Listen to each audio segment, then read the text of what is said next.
probably just gonna do the easy thing and sous vide it. If you have a sous vide machine, it's just too easy. It takes time though. Usually it's like a 24-hour sous vide. I'm gonna cut it up and sous vide it. I don't know if my in-laws like turkey. I don't know if they've ever had turkey. So yeah, we're gonna go for it.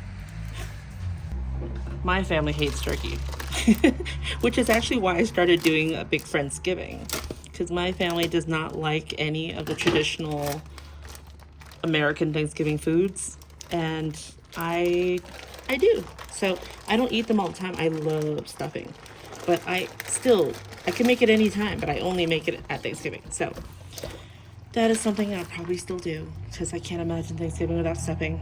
I have had Thanksgivings without stuffing, but if I can help it, why not make it? So this guy is not that big. Oh, I should have looked at how many pounds it was. This is the biggest one I could find. I don't know, this probably looks like 12 pounds, maybe 11, something like that. So I just want to drain it off a little bit before I put it on my cutting board. So one thing that it doesn't come with any giblets. I don't know if that was like accident or on purpose.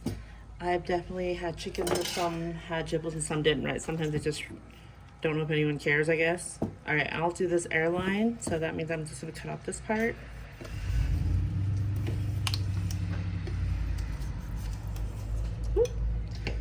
Probably don't need a flexible knife for that, so I just got the wings off. I'm gonna disinfect my table after this is over because my cutting board is not that big, but that's fine. All right, that's out, and I'll probably get the legs off next. There might be more efficient ways to do this. I don't know. I'm cutting it kind of like a chicken. And turkeys, I remember the first time I did this, I always thought, like, why is this so much harder? They're just tougher. They have more tendons. Their tendons are huge. So go ahead and do that. Ooh. And of course I could just spatchcock it and we could have roasted it that way or grilled it, but I wanted to cook the dark meat and the white meat at different temps. That's why I'm cutting it all off. And also it's just easier for my small kitchen to deal with. I think that's actually why I first started doing it. First time I didn't roast a turkey, I think I attempted to steam it first, like I was boiling and steaming it. And it was just annoying because it was huge. And I had a lot of people coming over, so I got a big turkey. I went to steam it and then slow grill it. I mean, it tasted great, but it was a lot of hassle. So I started doing this way. You don't get the whole giant turkey presentation, but you can cut it all up and put it on the same plate together still. And you still get... Ooh, I just realized I was off camera. Let's pull that off. There we go. And I get to use the bones early for stock instead of buying separate bones for stock, which I usually always did. Because I wouldn't have the bones yet. Or my favorite thing to do, save them for porridge. Because that's actually why I cook turkey. I want the porridge. I want the turkey bone porridge. So, decisions. Do I want this completely off the bone or on the bone? For sous vide, I'm probably going to take it off the bone. Kind of cut down the middle. You either land on one side or the other because there's a bone right here, a collagen. And then I'm just going to scrape. So this is the wishbone right here, the V. And I want to keep that bone because that was the wing that we kept, the drumette. That's it. So clean that up. And I don't want to lose too much meat, but it's okay. I know, I always have this inner monologue in my head like, oh, you messed up. You should have kept more of that 1 centimeter of meat or that 1 millimeter.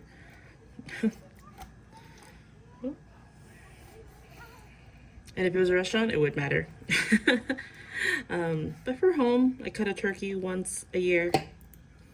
Maybe I'll buy another one if it's on sale. But I don't know if they do turkey sales here like they do in the US. I actually should look up how much I paid for this. I was so excited I just bought it. And it was the only option. So it's not like I could shop around. So at that point I definitely wasn't caring. I was like, I need one. I'm assuming Guadalajara might have more options because there's a lot of expats there.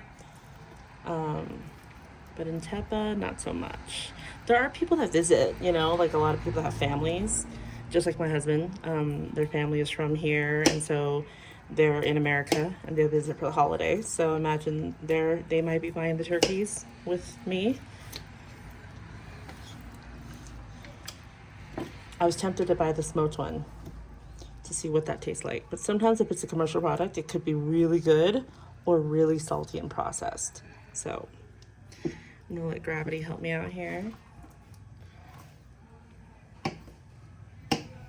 Okay, I'll admit that was not the best version of this I've ever done, but we got it done. Okay, there we go. I'm gonna clean up here and then move to the next step, which I'm probably gonna season it and sear it and put it in sous vide bags. Okay, so I'm all cleaned up and this is what I'm left with. I think I'm actually going to set the bones aside and roast them off. There's actually some meat on here, but roast these off for stock. Well, they might end up in stock, they might end up in my porridge. Either or. Either way, I'd like to start them with roasting. So I'm gonna roast these off. Only things I'm gonna keep though, so here's the other part of the back. Here's some of those bones. And I'm sad that I don't have the neck, but I'm also gonna take the wings, might as well. I'm gonna take the wings into the stock as well. Okay, so all I have left here are the 2 legs and the 2 breasts. This I'm gonna pat dry and I'm going to salt and pepper. No, just salt and sear them off and put them in a sous vide for 24 hours at different temps though. So remember, they're very different, drastically different types of mussels. I think there's never a more apparent time than at Thanksgiving when, you know, people want dark or white. So I'm gonna do that real quick. Okay, so for this I'm just gonna do kosher salt.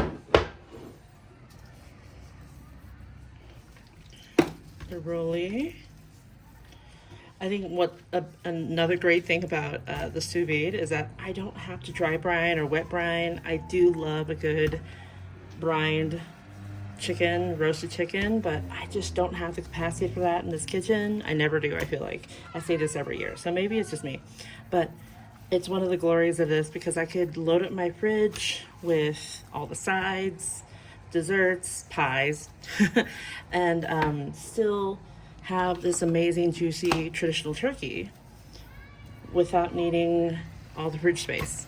I mean, I think that's one of the reasons why I was always trying different ways to cook turkey, because I never had the real fridge space for all the fixins and everything. So that's all we're gonna do, just salt, and then I'm gonna sear them off. So I am just gonna pat these again. The salt drew out some moisture, but that's fine. And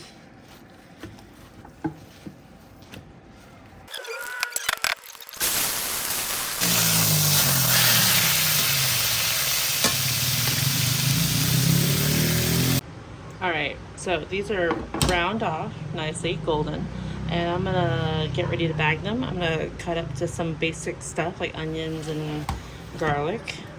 Ooh, I might have some celery in the fridge, I'm not sure. I'm always just working with whatever I have laying around. So, I mean, not that you can't go shopping, but I have most things I need. And I have some jumbo bags. So obviously, if you have great sous vide bags, use them. You have your own methods. I have this, so that's what we're gonna do. And I find that these jumbo freezer bags are a little thicker. So if you don't want to cook in plastic, don't cook in plastic. So I don't do much here. I'm just gonna chop this in half, skins and all, dump them in the bag. One for each.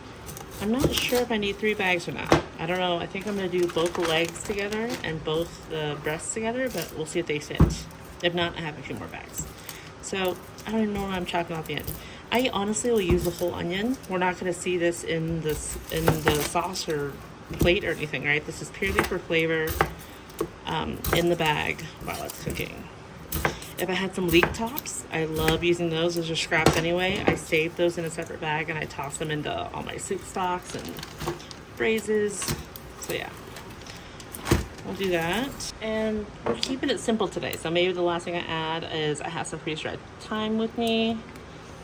I'm just gonna, normally I'd maybe put some black peppercorns, but I don't have any. So just maybe a teaspoon, a half teaspoon in each of those. And that's what the bag looks like. So now I'm gonna lay it flattish and we're gonna stuff them with our, it's still raw in the middle, right? So yeah, two breasts will definitely fit into these great. And I'll put a piece in like that. Do the other one. I'm gonna cook these in 2 different sous vides, so that if you have one sous vide machine, that might be 2 different days. If I'm gonna make the mess in my kitchen to start searing off and all that stuff, I just do them both. So if you have to, you can put this in the fridge and sous vide another day. Putting this on the sheet pan so I don't make a mess. Last thing I'm gonna do is I'm gonna put a pretty heavy glug of olive oil in there. So it confits a bit, cooks in the fat.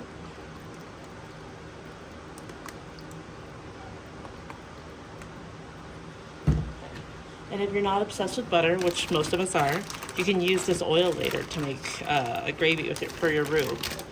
So, all right.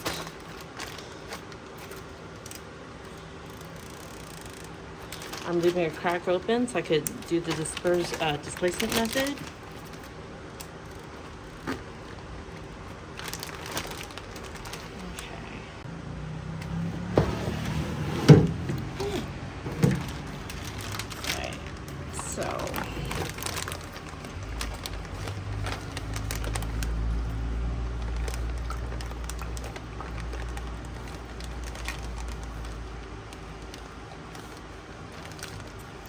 Alright, this method is famous from Serious Eats, Kenchi Lopez, where he used a displacement method to push all the air out. You can still get some air bubbles in here, but you can try to help it along, squish it down, but it's pretty good. There you go, especially if you're not going to go out and buy a vacuum sealer, which I'm not. And the next one. All right, and right now this is just tap water out of the sink, so it's not hot yet, but sometimes I'm always like trying to multitask. I'm like getting the water hot for the sous vide machine, and it's already hot, and I'm like, oh, displacement there, but I can't because it's too hot for my hands to handle. So I do have the kettle going. That'll help get the water hot faster so we can start cooking. All right.